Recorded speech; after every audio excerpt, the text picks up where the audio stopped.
Aujourd'hui, à Bavardons avec Nicolas, on vous parle de la bande dessinée Les Autres et on reçoit Iris. On se retrouve au Parc Baldwin dans ce bel après-midi d'automne où, qu'on se le dise, il fait un peu froid aux fesses, mais on est tellement content de recevoir Iris. Iris, bonjour. Salut! Alors, merci d'abord d'avoir accepté l'invitation. Ça me fait plaisir! On va se passer le micro comme ça assez souvent. Je suis super fier de pouvoir présenter ta nouvelle, en fait, ta première bande dessinée chez nous, au complet, Les Autres. Commençons par nous présenter la gang. C'est qui Les Autres? Les autres, c'est 4 adolescents qu'on voit ici et qui sont les autres. Donc, c'est pas des sportifs, c'est pas des rebelles, c'est pas des populaires. C'est en fait comme 98% des ados qui sont les autres. Super. Puis en fait, Les Autres, on les a découverts avant cette BD-ci, un peu à travers le périodique Curium, le magazine pour adolescents. Tout ça a commencé avec ce magazine, ta collaboration, et pour nous présenter les planches de la bande dessinée. Peux-tu nous parler comment ça a commencé, ta rencontre avec, pour ne pas les nommer, Jade et Noémie? Bien, il faut les nommer. Elles font tellement un bon travail. Moi, j'avais contacté pas Jade, mais Noémie au début de Curium pour offrir mes services d'illustratrice parce que c'est comme ça que je gagne ma vie, à part la bande dessinée. Puis, à ma grande surprise, puis à mon grand bonheur, Noémie m'a dit « Mais tu fais de la BD, propose-nous plutôt un projet de bande dessinée. » Puis, moi, j'avais fait la bande dessinée Le Stitcha avant, qui a eu quand même pas mal de succès, que j'ai faite avec Viviane. Mais oui, un très grand succès, qu'on le dise. Et puis, dans Le Stitcha, c'était plutôt des personnages adultes, jeunes adultes, mais des fois, on faisait des flashbacks sur leur adolescence. Puis, c'est des bouts de cette bande dessinée-là que j'avais vraiment eu beaucoup de fun à faire. Fait que j'étais vraiment enchantée de pouvoir un peu répéter l'expérience en créant des personnages adolescents. Puis, en faire un peu un genre de feuilleton aussi, comme Le Stitcha. Donc, j'ai monté un dossier pour Noémie. J'ai fait vraiment des fiches de personnages.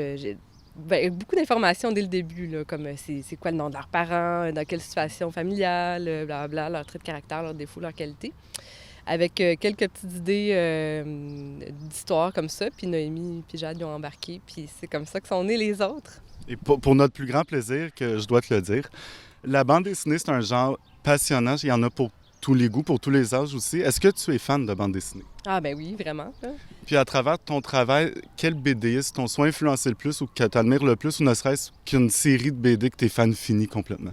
Ah, c'est dur comme question, là, parce qu'il y en a tellement. Mais je pourrais te dire, comme on parle des autres, un des auteurs que j'admire le plus, puis qui vient de sortir une bande dessinée en ce moment en France, là, qui va sortir bientôt ici, c'est Riyad Satouf, qui en ce moment fait une série qui s'appelle L'Arabe du futur, qui parle de son enfance.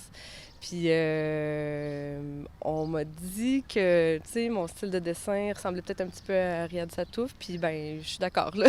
C'est une de mes influences, puis son style d'humour aussi, je pense qu'on se rejoint un peu dans ce qu'on fait, là. Bien, parlons-en de ton style d'humour qui est, qu'on se le dise, complètement déjanté. Il devient d'où ce sens de l'humour-là particulier? Prime abord de mes parents, je dirais, là. J'ai vraiment une famille où est-ce que, tu sais, Ah non, je peux pas dire ça. Ouais. Oui, certainement, tu peux le dire. Genre, tu sais, on pétait à la table et on riait tous. Il y avait pas comme de « Ah, faites pas ça! » C'était comme « Fou, fou, fou! » Tu sais, genre d'humour comme ça, là. Fait que, ouais, non, puis tu Je sais... t'invite à souper chez nous.